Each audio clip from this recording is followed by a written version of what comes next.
welcome to Strictly Baseball. I am Jacob Brown, joined here with Steve Cashin. We're back after a while, and this won't be as happy of a pod as normally maybe it is. It's normally relaxed, chill vibe, whatever. We're just talking baseball, talking, the recent series, kind of formulaic. This time, I kind of want to go into some deeper issues about what I've seen with Major League Baseball, particularly in the last two seasons, but really it's problems that started 7-8 years ago that are just getting worse and worse and worse. And, I'll just admit it openly. I mean, my Yankees openly, they expose all these issues because the Yankees are the worst at all of these things. So like I see it on a daily basis and I'm like, wow, this is every worst baseball nightmare coming true is what the New York Yankees are, right? So it kind of puts into perspective everything else that's happened for baseball and how it's just degrading the game. It's making it worse. And so I wanted to get into some of that stuff. But Steve, your Rays are still in first place. And I know you're kind of in the same boat where it's like, yeah, like your team's good. They're winning. That's fun. But you still see some of the problems that I'm going to be talking about in a couple minutes. Yeah, no, I mean the Rays still winning ball games. Went through a little tough stretch there. Got swept by the Mariners. It was bound to happen. I mean, baseball is just it's trials and tribulations. I mean, they went on that crazy run. When we won like 20 of 22 games, and I'm like, wow, this trend's not going to continue. And then you lose Glass now. A little bump in the road, but it's nice to you can cover up some of these problems that the major leagues is dealing with when your team's winning. Now, when your team's struggling, like the Yankees, you can look at the Orioles, teams like that. I mean, just teams that are just trying to figure things out. Diamondbacks been struggling mightily on the road, broke the MLB record for most consecutive losses on the road. But when you're dealing with these types of things in the major leagues and your team's struggling, it makes it a lot harder to bear.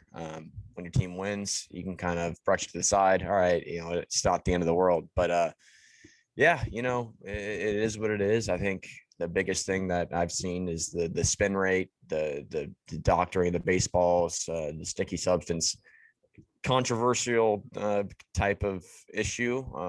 I think the biggest part of it is that people have a problem with is like, all right, the Astros didn't get reprimanded for what they did 2 seasons ago, and now pitchers are getting chastised for this substance that they've been using. And we can dive into it in a second, but there's just so many things we can talk about, and I think it's kind of reached a boiling point in the major leagues, and people across baseball are kind of fed up, and something needs to be done because I think for the average fan, the game's being ruined in a way. And it's just sad for a sport that's trying to gain traction again. And all these other sports in the world, hockey, football, basketball, you're getting surpassed in the baseball world. So things need to be addressed, and it's just an odd time for things that the baseball is doing. It's just kind of makes you turn your head a little bit. Yeah, no, I mean, like I was just typing a list out as you were saying that, just so that I didn't forget, because it's so many things I've just been thinking about the last few days, and you touched on a few of them, but I have the list. The sticky situation, juice balls, all-star uniforms, 3-batter rule, shifts, no DH, can't trust stats. What I mean by that is 2019 you have juice balls, 2020 it's 60 games. 2021 we're only 73 games in. Who the fuck are some of these players? Like I'm looking at Mookie Betts right now. He's not having a good season. Juan Soto, but it's 73 games in, and you're like, well, it's just 73 games. But then you go and look at 2020, you're like, well, that was just 60 games. So, but then you look at 2019, it's like, well, the balls were juiced. So what the fuck am I supposed to trust in terms of how you value these players? And then I said, no fundamental baseball. It's the 3 true outcomes, and I've joked 4 for the Yankees, but strikeout, homer, walk, double play. Everyone. It's the same shit. And I said my final problem, and we'll probably think of even more. I said the CBA, and that's kind of looped in with how they came back from COVID, which was all the drama with, oh, how many games are we going to play? Oh, what are we? The owners and the players going back and forth. It's all these problems. and they've been developing like shifts. Joe Madden started that like a decade ago already. So this has been just gradually getting worse and worse to the point where the fucking Rays play 5 outfielders. Like, what the fuck is this shit? You know? So it's all these problems that just keep getting worse and worse, and it's not being addressed, and the game's going to suffer for it. Yeah, I mean, ultimately, at the end of the day, all these things are being thrown at you at once, and the game's constantly being tweaked. And you make a great point in the shift. And I've been a big proponent of, and people look at you like you're crazy when you say, I think baseball should be played straight up. I don't think the shift should be allowed. And people go, oh, it's strategy. Well, I get it. I get it. I get it. I get it. Because when it works out for your team, it's great. When the ball's hit to the exact position player that he's up the middle. And how many times I've seen Rays players, for example, Brandon Lau, he's a pull hitter. They play shortstop goes and plays up the middle, or the third baseman's playing up the middle and no one's on the left side. How many times I've seen that guy hit the ball up the middle hard? It's a base hit. You're playing straight up. It's a base hit. And I think these hitters should be rewarded for hitting the ball up the middle. Yep. You know, if a guy comes out and makes a 2-stride diving, leaping stop, great. Makes a great play. Awesome. Hats off to you. But, you know, this chicken shit of 3 guys are playing halfway into right field and it's a ground ball and they're throwing a guy at first base. Come on, man. I mean, it's taken away the legitimacy of what these hitters are doing. They're trying to do.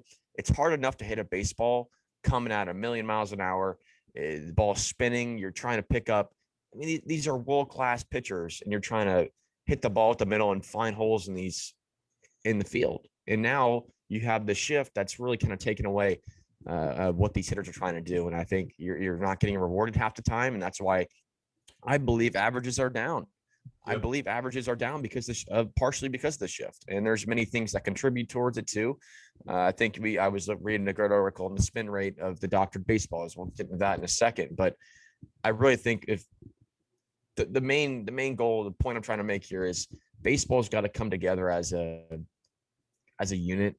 As you mentioned CBA, and kind of really tackle these ideas at once and come to an agreement and go, hey, these are our ideas. Let's come together for a couple months.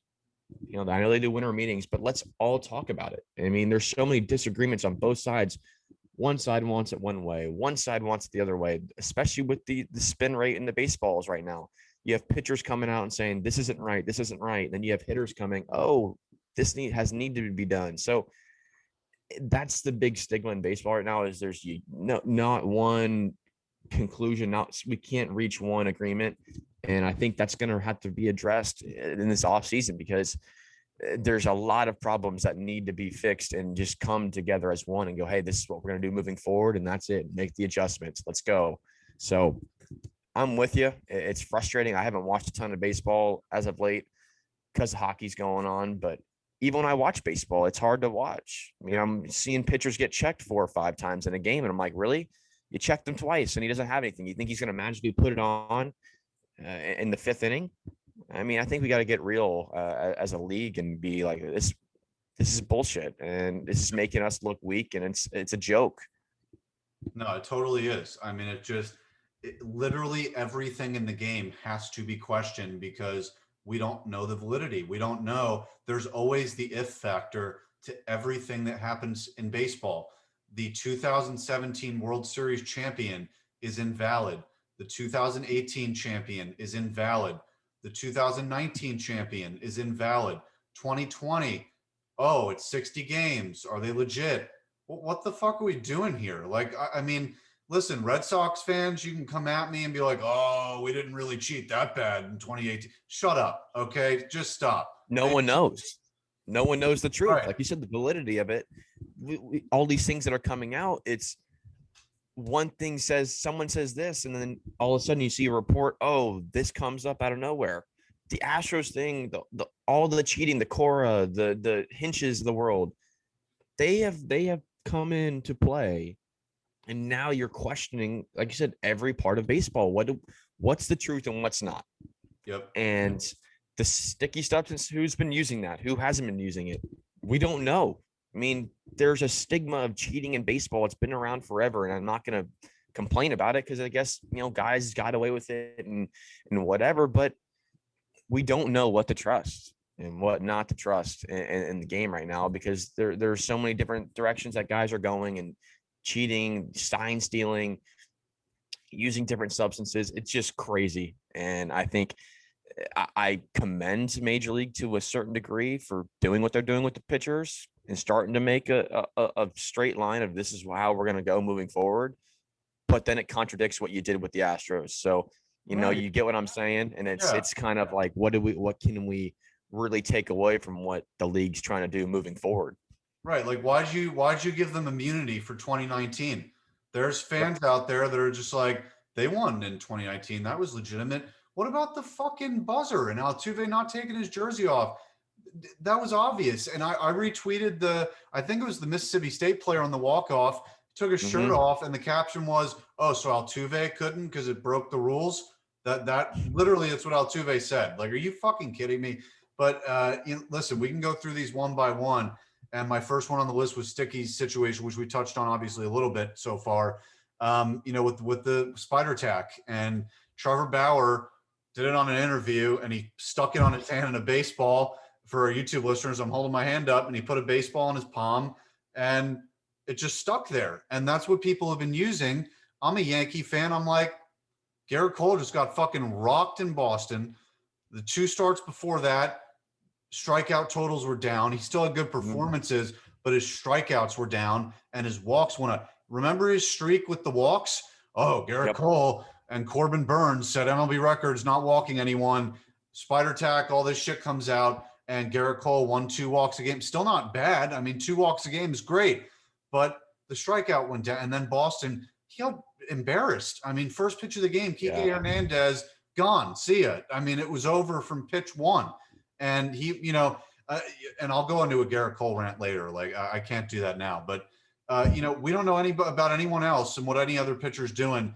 But you were a pitcher. You literally said multiple times on here, I didn't want to use anything because I didn't like it. And then now all these guys are like, no, I literally want to glue a baseball to my hand, and that's what I'm going to use. It's ridiculous. Yeah, I mean, personally, when I throw the baseball, when I even pick up a baseball, to this day, I'm gonna have one right here on my desk. I mean, when I grip a baseball and if I had glue on my baseball, I don't know if I could literally release the ball and throw a strike. I mean, I guess it takes time to learn and adjust, and guys like to kind of have that super tight grip. But for me, throwing a baseball, it's always like, hey, let's just let that ball. It's like slide off your fingers, especially when you're throwing a changeup. You want that ball to just glide off your fingertips. And I think personally, me, when the ball was ever sticky like that, I hated it. I could never have a good feel of the baseball. I felt like I was throwing like a Rubik's Cube. And I don't know. I guess over time, these guys are trained coming up. Hey, I'm going to use this substance. It's going to really put some spin on the baseball, which it does. You get that grip and you can really just kind of, it's like throwing one of those wiffle balls. I don't know what they're called, but like the ones that kind of move and they rise. Yep. That's kind of what you're doing here. I mean, I looked at a great article and they said that 27 to 30 teams since the unofficial warning period began, they an average of 87 RPMs were down. So all of the 27 to 30 teams, they had seen significant decline in spin rates for pitchers, and it's working. It really, in the first week of this, it is showing that these guys were using that substance. You don't just magically just lose spin rate overnight. Yeah. They were using this stuff, and it's evident. And I was looking at it, 70% of the first week enforcement, the spin rates were down too. So you're showing that's working. 17.2 super spin fastballs per game were accounted for before the umpire started checking, and now there are 5.3 super spin fastballs per game now. So you're seeing a drastic decline. It's interesting. I think I'm going to be really kind of glued to this to see if this trend continues, because if it works, it's good for the game. It's going to make the game more entertaining. It's going to make pitchers really, it's natural now. You're going to have to learn how to throw the baseball like a normal person again. Like, go back to your high school, college days when you had to throw the baseball like a normal person. I mean, that's part of it. It's the integrity of the game. And And for hitters too, I mean, it's like I said, I mentioned it earlier in the podcast, it's hard enough to hit the fastball, curveball on a normal day. When you're adding this extra element to it, and these guys can, increase their spin rate by 100%, holy shit, how am I supposed to hit this fastball? I mean, you look at Garrett Cole when he was with the Astros, and even before this was implemented, his secondary stuff was lethal. I mean, balls are dropping out like last second. I mean, you don't see that necessarily from the normal guy, but now we're seeing that. All right, maybe now his fastball's a little bit flatter. Guys are being able to see it, not as much movement. Hey, who knows? And Dude, even he was a mid-4 ERA pitcher in Pittsburgh. yep. So you're seeing some parallels, and even Glass now. He kind of admitted to it when he got hurt. He goes, "How are you supposed to expect pitchers to not get hurt when we've been using this stuff?" And he basically openly said, "I've been using this spider tack, and I love the guy, but damn, what's he gonna look like if he's not gonna be able to use this stuff?" You know? So it kind of raises your question. He was in Pittsburgh too. So don't think him and Garrett Cole were in the same room doing the same thing. And you're going to find out all these pitchers in the league have been doing it. And it's going to take some time to unfold. But I'm kind of glad that this is being done now. I kind of changed my stance on it because you're going to have to go back to normal eventually and throw the baseball like a normal person. So that's my little rant on it. It is what it is. But hey, it's good for hitters now. Hopefully the average, the league average goes up. It's super low right now. It's I think 243 as a league, which is unreal. I mean, unreal. God, dude. Wow. I mean, that's like less than 1 out of every 4 at bats. If you're a fan in the stadium that a hit happens, I mean, that's ridiculous. But anyway, yeah, I mean, I'm in the middle. I mean, it is good that they're doing the checks, but from the injury standpoint, it's not. And from we're literally exposing our league again to this was doctored, whatever. So yeah, I don't know. And then so the next point that I had was the juice balls, and I don't even know if they stopped because supposedly they admitted that they had the juice balls in 19, and then in 20. I guess they stopped them, but there were still abnormal home run rates, right? Like Luke Voigt had 22 home runs in 60 games.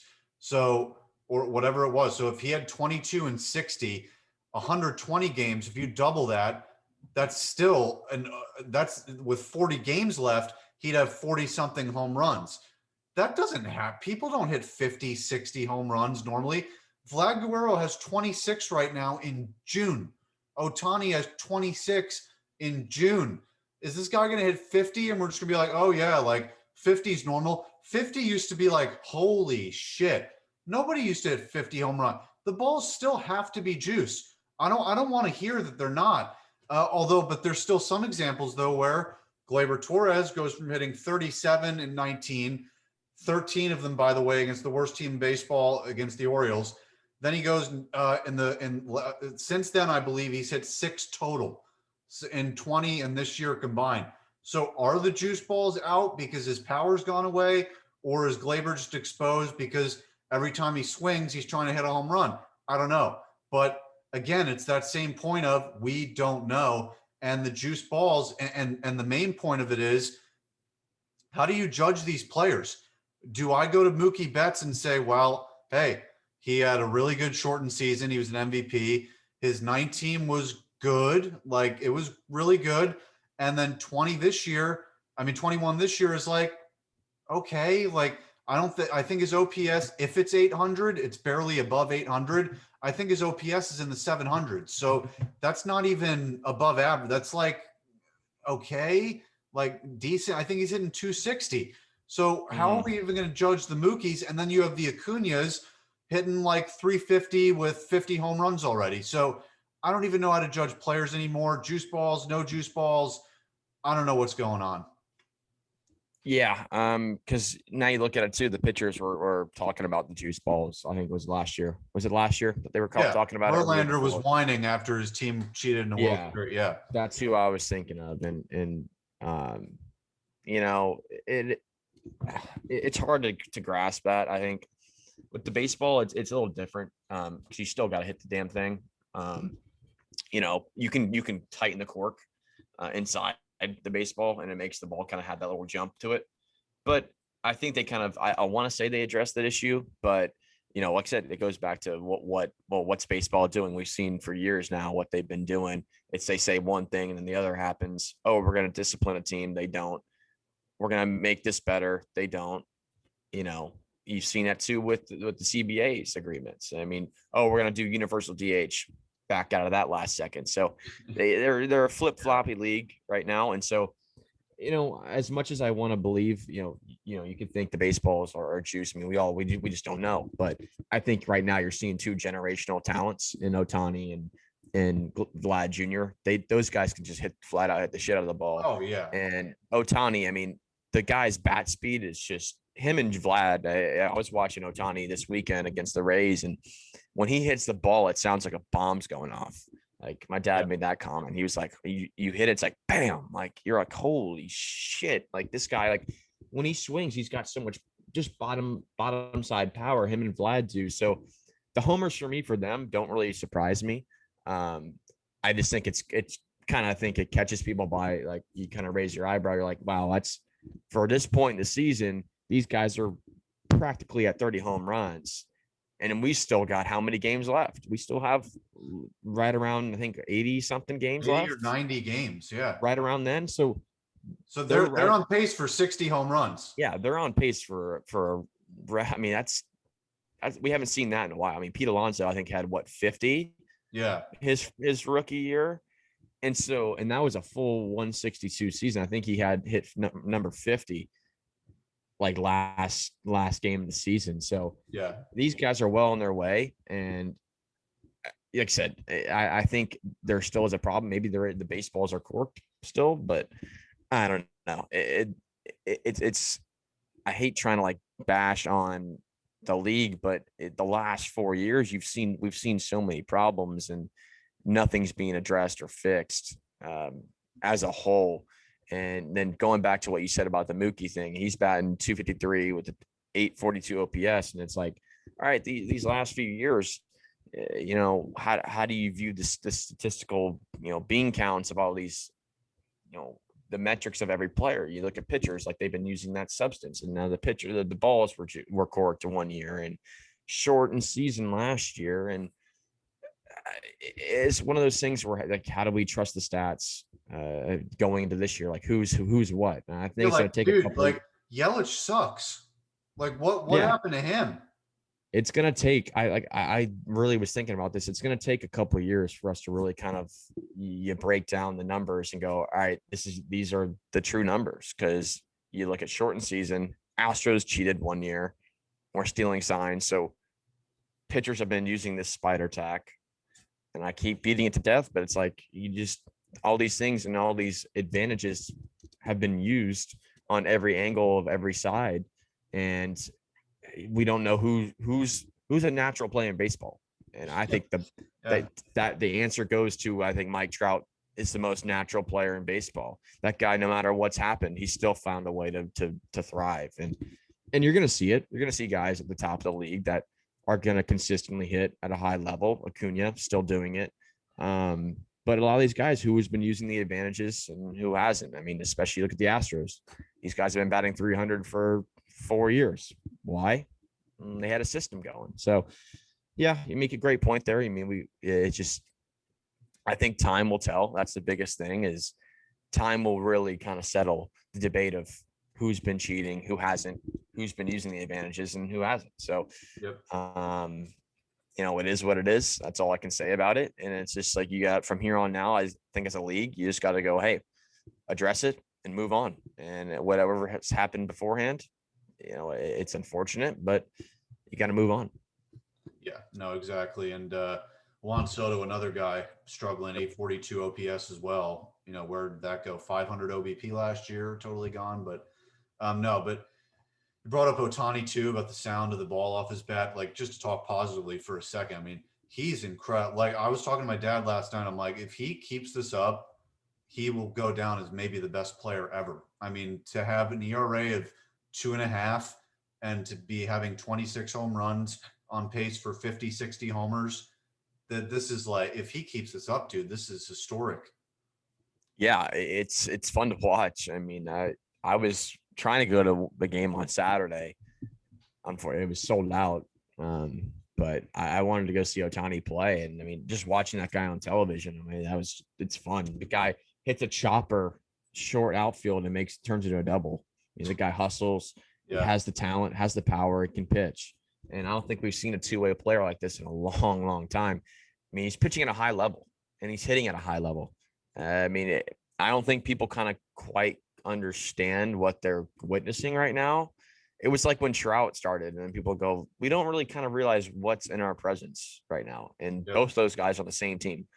Fortunately, unfortunately, Mike is hurt right now. But, you know, to have two generational type talents on that team, if I'm the Angels manager or GM, like I said, we've talked about it, go get some fucking help for those guys, because you have two guys that can rake and one can pitch. Go get some help and you can do some damage. But yeah, Ohtani, probably the best player to translate from overseas ever. I mean, we've seen guys that come over. Yoshi Tetsugo for the Rays. That guy came over from Japan and sucked, and he couldn't hit the fastball. And Ohtani, the guy, you throw him a fastball, that ball is getting hit 450. The only ones really are Ichiro and Matsui, and maybe Matsui, like a few others. There's very few. The league is different over here. It's the velocities, the talent. It's monumental compared to overseas baseball. But yeah, you make a great point, Ohtani.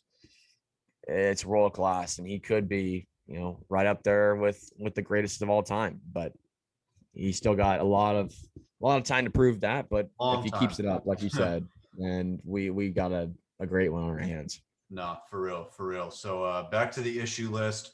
All-star unis, quick point, knock it off. What the fuck are they doing, man? I'm not buying one of those hats. I can tell you that.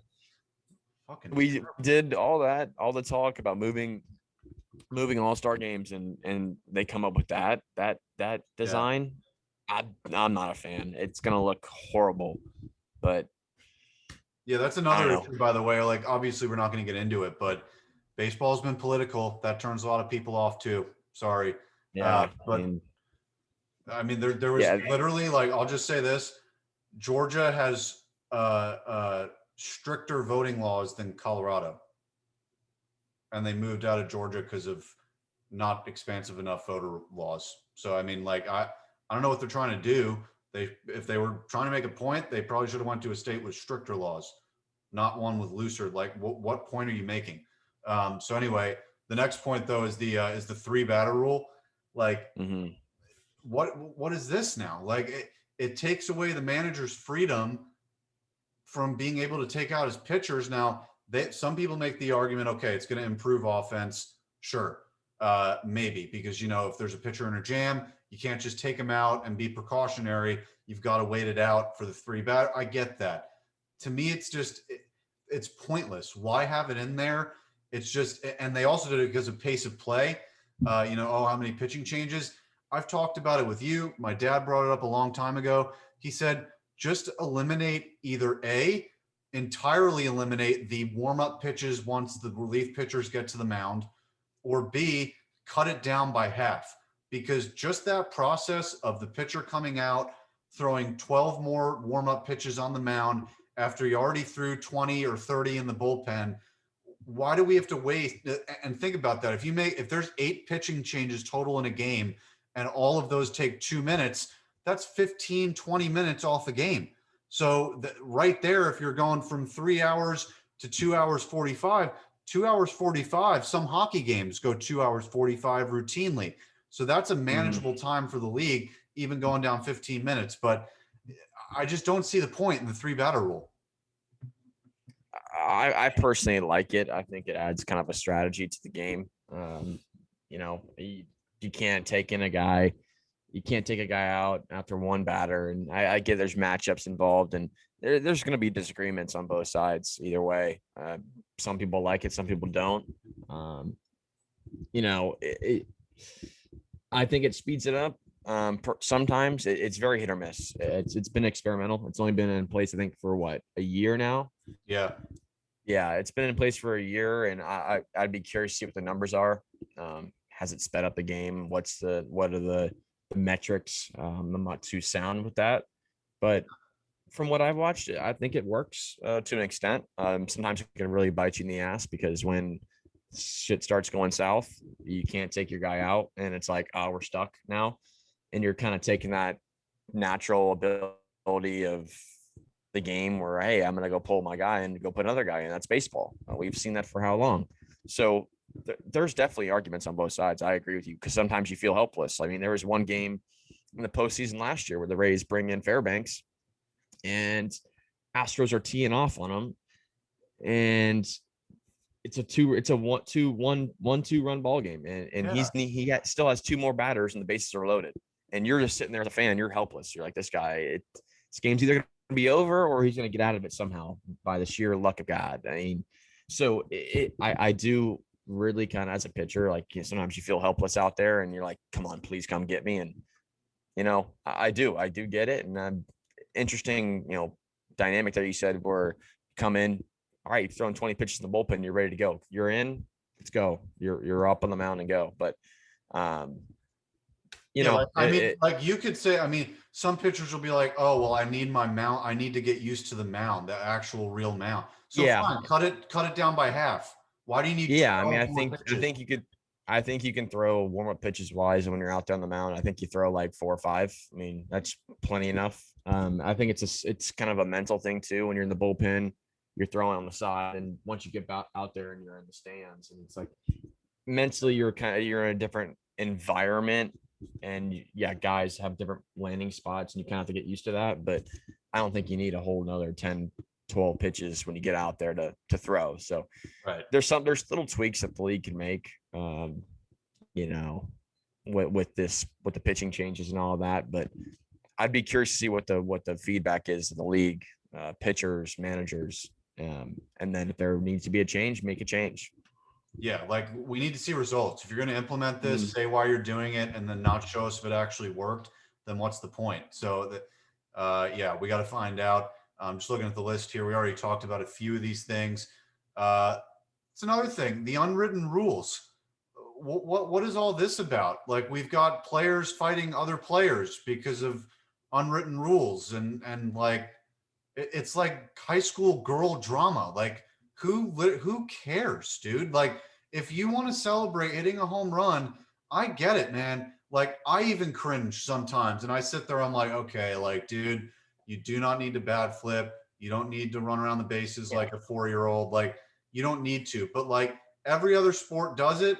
So I guess it's just the times, and every other sport deals with it.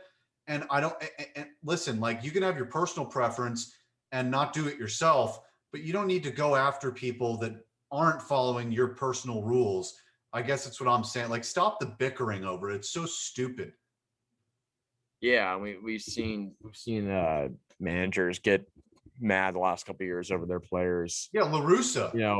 Yeah, La Russa, Padres manager, getting mad at Tatis over hitting a 3-1 fastball up what, like 10-4 or something like that. Yeah. Only up 6 runs, and then he breaks the door open, and then oh, you shouldn't do that. Well, if you want to make the game exciting, you should hey, stop us. If you're gonna get mad about us scoring runs, put someone in there that's gonna get us out. And that's part of sports too. It's kind of like a whole lot of fuck you attitude, Yeah. It's like, hey, we're out here to beat you. We're not here to console you and be like, oh, sorry, I hurt your feelings. It's sports. That's a place where you go out there and you try to beat the shit out of each other on the field or the ice or whatever, the court. And hey, when you're on the field, when you're on that surface, you hate each other. And when you get off, hey, you're good friends, and you can, hey, thanks, good game, whatever, yada yada. And I'm tired of like the whole, hey, I'm gonna go, bash my players for doing his job out there that he gets paid millions of dollars to do. Don't get mad at him when he goes and hits a 3-run home run when it's 12-1. He's doing his job. He's keeping his security. He's trying to hit the baseball. So what are you gonna do? Tell him, hey, go strike out and Yeah, go look at strike three. go start bad habits because I don't want to break the unwritten rules. And that's what really kind of makes no sense to me. And then you have guys that get all, these personal vendettas that are like, oh, this guy did me wrong. He celebrated too hard. I'm gonna go throw at his head now. Come on now. Like, or what are we, cavemen? Like, Yeah. There's some times where guys, okay, if he hits one off you and he's like showing you up and he's like talking to you directly, yeah, then you can go after him. yeah. But when he's Move him just off the celebrating plate. and kind of like, and he's like, he looks to his dugout, he's like, hey, let's go. Yeah, And you get mad at that. Hey, that's all you, man. It's nothing that guy did. So there's a lot of unwritten rules. There's a lot of old school stuff in baseball that kind of is outdated, but it's another thing that needs to be addressed too. It's like, come on, man. Like it's a kid's game. Let them have fun. I mean, that's part of it. Get excited. You watch any of the college baseball that's going on right now? dude. Yeah, I don't see any of these guys getting thrown at. I mean, the Tennessee guy hit a walk-off grand slam first round, and he's walking, pimping it to first base, throws the bat to the moon. You think that guy got hit the next time he played? No, it's baseball. It's emotion. Yeah. It's hard. It's one of the hardest sports to play in the world. And when you do something really good and get rewarded, you can go and celebrate. And I'm a big believer in that. I'm telling you, man. College baseball is making moves this time around. It's getting way more publicity than major leagues. I feel like, at least lately, it's more fun to watch. My mom has been glued to the TV. She watches every game, tapes every game. After work, she'll come home and watch the whole thing. And I mean, dude, it's just more fun to watch. And I don't know, but another thing, Texas tiebreaker. This is another problem. Like, what are we doing with this, right? Like, I yeah, you can keep expanding on it. I just blows my mind. yeah, I mean, like, I can't stand getting to the 10th inning and saying, well, my team might lose now because they have a runner on second right away. Like, I don't understand it. It's just like, it's literally what the kids do in travel baseball. Like, I don't, by the way, it's what they do in travel baseball when the parents are sitting there in 100-degree weather in July. Like, holy fuck, I just want to get into AC and I want to go home and not sit in this fucking sunburn of a fucking spot. Not in Major League Baseball when people are paying $200 something to go sit in your fucking stadiums to go watch the damn games. When I'm at a stadium, I want to be there as long as possible. I don't give a fuck about the people watching on TV. I don't care. And that's another thing. Why do they judge ratings so much? I started thinking about it recently. You go to a sports bar and the Rays are on 7, 8 TVs. How many sports bars are there in Tampa, right? So let's just say there's 50. Do 50 times it. There's way more than 50. 50 times 8 is a lot of fucking ratings that they count in to how many people are watching the Rays. So they don't even know how many people are watching. Who gives a fuck about the TV ratings? It's so outdated to use those numbers. But that's another thing. And then you could expand on that if you want. Yeah, the tiebreaker thing to me was great for the COVID year. Great. It was awesome. Yeah. I think it was awesome. You're playing 7 doubleheaders, tiebreaker, get the game over quick. It is what it is. It's a makeshift season. Good experiment. Didn't really like it. Now you're in a real season. Every game matters in its own right. I've watched how many Rays games this year, and I keep relating to the Rays because it's something I watch all the time, where they fight back. The Mariners series, we got swept. 3 of those 4 games, we lost in extra innings. 2 of those, we fought all the way back. You grinded, you tied the game late, and guess what? Got walked off in 10. It doesn't show who the real winner is. It's baseball. Baseball's not meant to be shortened. It's not meant to be ended abruptly. And I kind of throw on this, example out. It's like playing a hockey game, Stanley Cup playoff game, and going, hey, you were down 2-0. You came all the way back and tied it. Overtime comes. Hey, we're going to do a shootout to determine the winner. Really? That's what, in essence, what baseball is doing right now. Yep. And it doesn't really prove it's a war of attrition. Baseball is, and it's like it's strategy. It's getting guys on base, moving them over, getting them in. And it's an art. It's an art form, baseball is. And you can't take away that natural ability to try to go win a game. And I've been to plenty extra inning games, ones that have went to 17 innings. When I was at one, that was the best baseball game I've seen. And it's fun. It's like you're on the edge of your seat. You're like, as a baseball fan, it's hard. It's hard to win a game like that because you gotta like, how are we gonna find a way in 16 innings to win this damn thing? We're using a whole bullpen, and I get it. You don't want injuries and all that, but that's baseball. You got to find a way to win in the parameters of the game. And I think adding this tiebreaker rule is kind of taking the legitimacy of some of these wins and losses away. Because some teams could have 10 extra inning losses, and it's like, well, they started a runner on second base with no outs. Yeah, and what's worse about it too is that at least the NHL, you get the tie column if you lose. Mm-hmm. You get the L in baseball. Like you're fucked. And the pitchers get the L too. Yeah. If you're out there on the mound and you give up that run, and let's say they walk it off on you and they base hit from second base, you get the L on your record. And I think that is, to me, is so backwards too. I think though they don't dock the ERA though, right? Like if it no, they don't. I don't think the ERAs get unaffected, but the loss is on the pitcher's record, which stupid. And I did a analytics thing in high school. Our coach, here's a little like analogy. We did a thing before the season. Was like, all right, if we do this, if we get a runner on second base, first base with no outs, our percentage of scoring is like 41%. If you get a runner on second base with no outs, I think the percentage is like 68 to 73%. You score a run.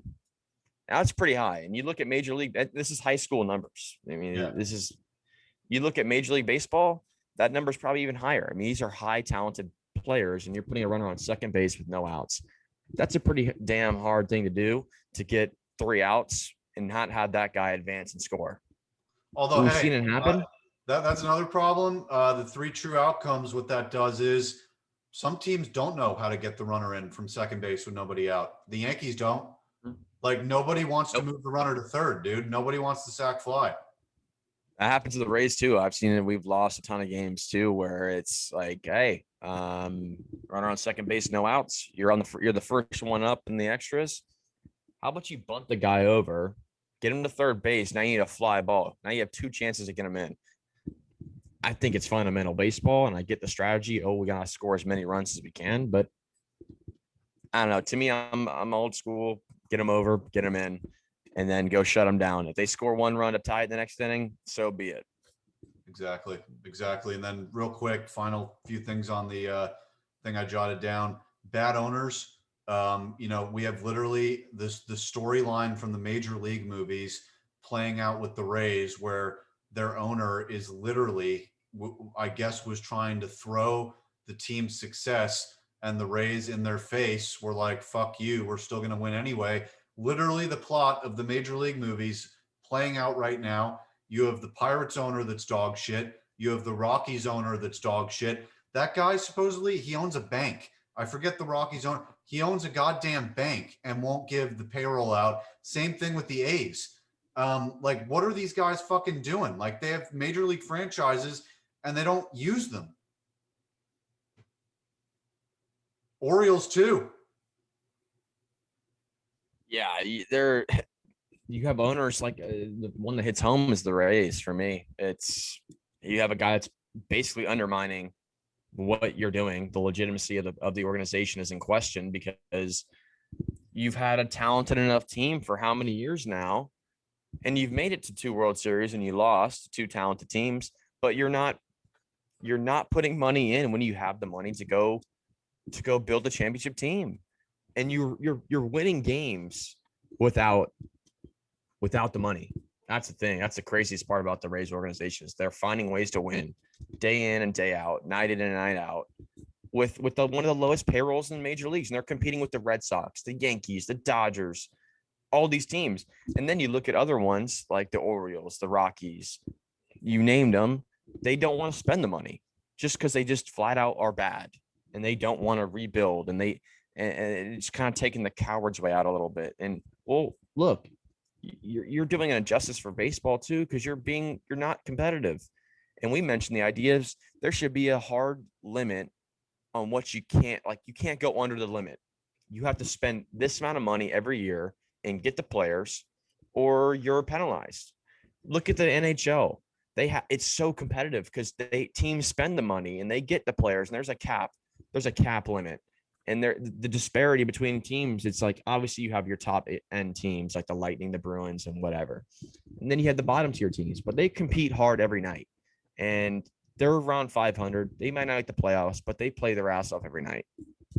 Baseball, different story. You have these teams like the Orioles, Rockies, Diamondbacks, just absolute bottom of the barrel teams, and you play them. It's almost a given win.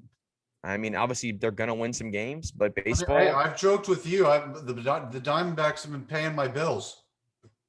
Yeah, exactly. They come out and they're a joke. They're getting beat up every night. It's not competitive. It's just, to me overall, it's tough to watch those teams, and it's a thing. I think competitive integrity that I think the league's got to look at as a whole as well.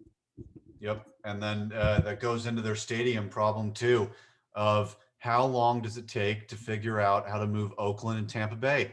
Like, this has been 10 plus years of trying to get these guys out. It's like, if this were the NFL, they'd be like, I don't give a fuck what you say, St. Pete Mayor.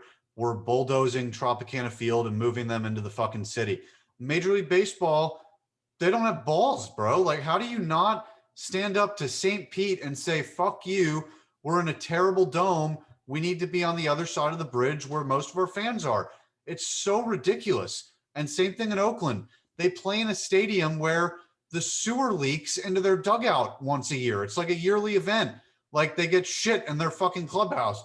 Like, how is there a major league team playing there? The NFL figured out how to move the Raiders to Vegas. The Warriors left Oakland. They're like, fuck this. Oakland is terrible. We're going to San Francisco. The A's are still there, though. It's too hard for baseball. I don't get it. Baseball even has a stadium problem.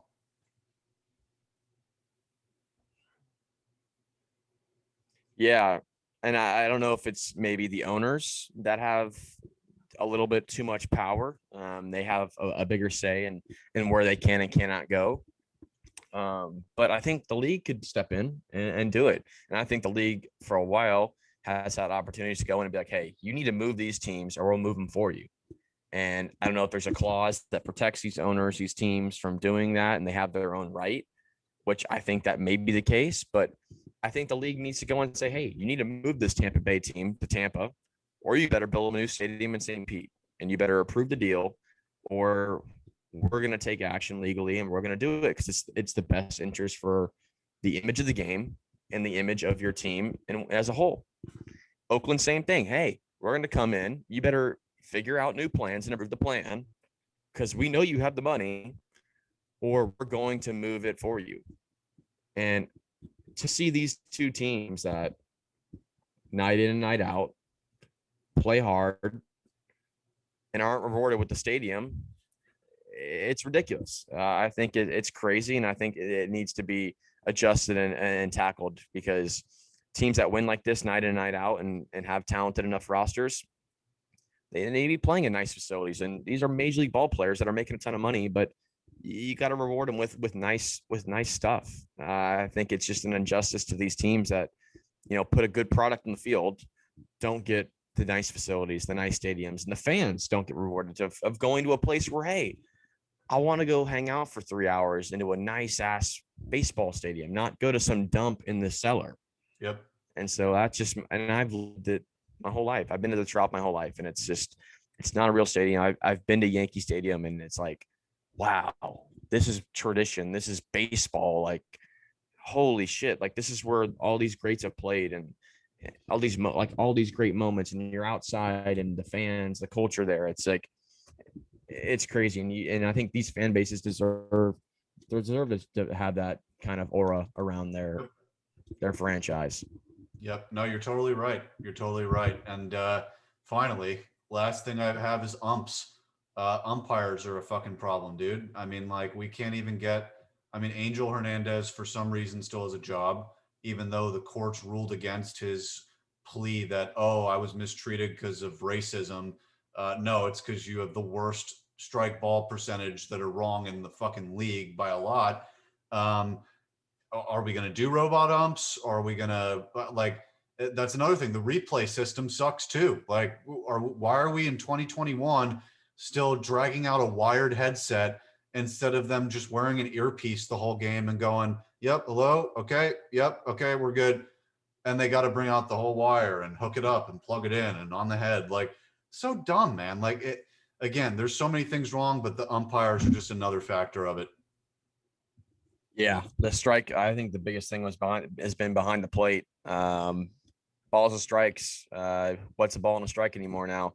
I've watched Angel Hernandez. He's out there and he's giving guys 3 inches, 4 inches off the plate, and batters are getting pissed. Pitchers, obviously, sometimes you get the luxury of, all right, I have a bigger zone, but and then some nights you're getting squeezed. So I think these umpires too need to be kind of held accountable in their own regards too. It's like, hey, these guys get graded, they get evaluated on their performance, and start having them take some accountability, because I've seen it plenty of times this year where I'm watching a game. I'm like, that is just not a major league strike. That's a college strike. That's a high school strike. And Angel Hernandez just has been brutal. And there's plenty more of them but he's just the most profound example that we can use. And then you look at the replay. How many times this year have we seen they go to replay and it's clear and obvious as day, and they come back and they can't overturn a call, or they get they make the wrong call. They should be having I know they have replay officials in New York or Toronto, wherever they're at, looking at these plays. And then we have these umpires come over. It takes 20 minutes to look at a play. How is someone not looking at this play on a monitor like me going, hey, all right, wow, okay, not clear and obvious. If it takes me more than 2 minutes to figure out if if he's out, safe, whatever, it's not sufficient enough to overturn. Old referees, officials in any sport have said, if you go to replay and it takes you more than 90 seconds to 2 minutes to overturn a call or think about it, it's not the right call. You stay with what you had. It's not clear and obvious.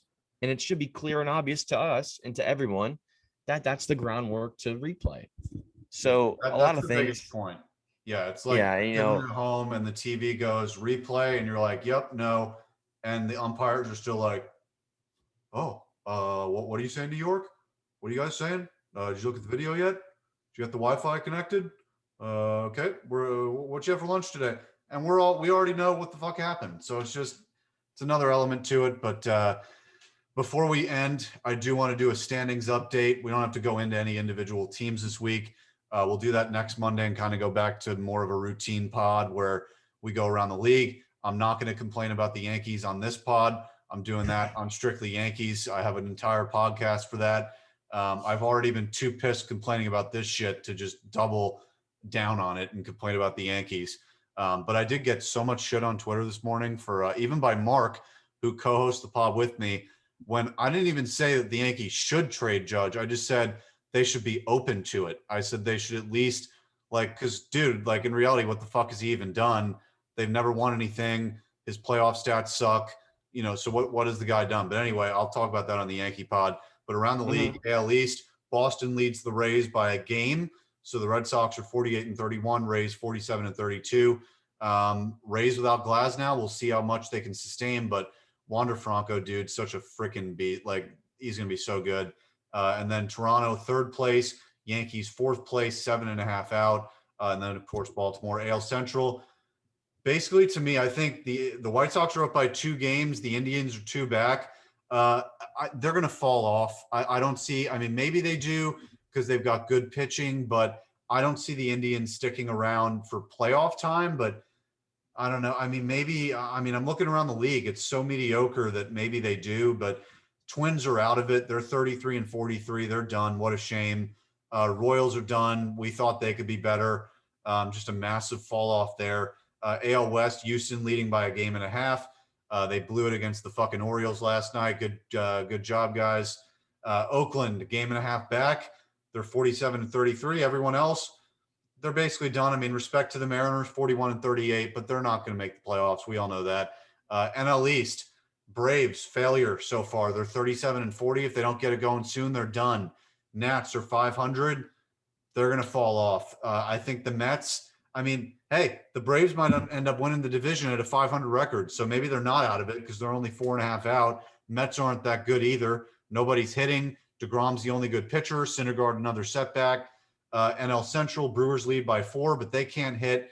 The Cubs can't hit. They're 4 out. So what's going on with them? The Cardinals, I mean, we said it. They can't hit, and they're 4th place. The Reds, they're done. And then the NL West is probably my favorite division. I mean, you've got a 3-way race going with the Giants, Dodgers, and Padres. And hey, add that to the list too. What are we doing with the playoff format? And we've said it a million times, and the 2nd and 3rd place in the NL West are going to be in the wild card game and probably be the 2nd and 3rd best teams in the NL. There's just another thing. So it's just, but yeah, that's the standings update. Yeah, no, it's exciting baseball. We'll tackle it more in depth next week, like you said, and there's a ton of good teams in baseball, and it's going to be fun. We're only the halfway mark, and it's going to be a race to the finish. It's going to be, I think, neck and neck in every division. Obviously the NL East is kind of underperforming to the standards of the rest of the league, but we got some good races, some different teams up there. Giants have surprised us all. They're not going away, and I'm excited. It's going to be. There's a lot of good baseball going on. I think Dodgers and Giants are playing game 2 tonight of their series. It's going to be neck and neck, and got the All-Star break coming up, so a lot of exciting things for baseball coming up. And yeah, I mean, it's crazy. We're only halfway there, and it's still a long way to go in this grind. So look forward to it and see how it all unfolds. Yes, sir. Yes, sir. We'll see. Next few weeks, a lot of teams' fates are going to change too, because this is about the time of the year where if you don't go on a run, if you're in that 500 range, you're done. Specifically speaking, Washington, Atlanta, the Yankees, Seattle, I'm not even going to count. Toronto, I guess, kind of. The Cubs too. Like if you don't keep going up and up, you're 4 out right now. What's going to happen? The Cardinals in the same. The Phillies. So a lot of these teams, like if you don't start getting it going, it's sell time. Mm-hmm. So it's that time of year. So it's going to be fun. We just did Strictly Hockey yesterday before game 1 of the Stanley Cup Finals. Lightning won game 1. Steve, you're going to game 2 tomorrow night, so have a good time with that. But Strictly Hockey still applies, everyone. You can still go listen to that. We talked about the whole series, about Vegas, about a lot of other things in the NHL as well. So it still applies even if game 1's already been played. Strictly Rangers also, we talked about Gerard Gallant and about the odd comments that Chris Drury has been making about the playoffs not being a mandate for the Rangers. What does that even mean? We talked about that on our pod, and Strictly Yankees is coming probably tomorrow. Maybe not, because I'll be having some fun in Clearwater today, so maybe that'll be delayed, but we'll see. And Strictly Sports, haven't done that in a while. It's more football-based, basketball. None of us give a fuck anymore, so we don't have it for that. So it's basically strictly football now, if you really want to talk about it. But no football going on, so we had nothing to talk about on there. That one's delayed for just a little bit. Follow us on Twitter at Strictly Sports P, on Facebook and Instagram at Strictly Sports Productions. Look us up on YouTube at Strictly Sports Productions. All 5 podcasts are organized, so you can find them easily. You can also find us on iHeartRadio, Apple Podcasts, Spotify, Google Podcasts, and all those as well. So for Steve Cashin, I'm Jacob Brown. Yankees suck, and we'll see you next week.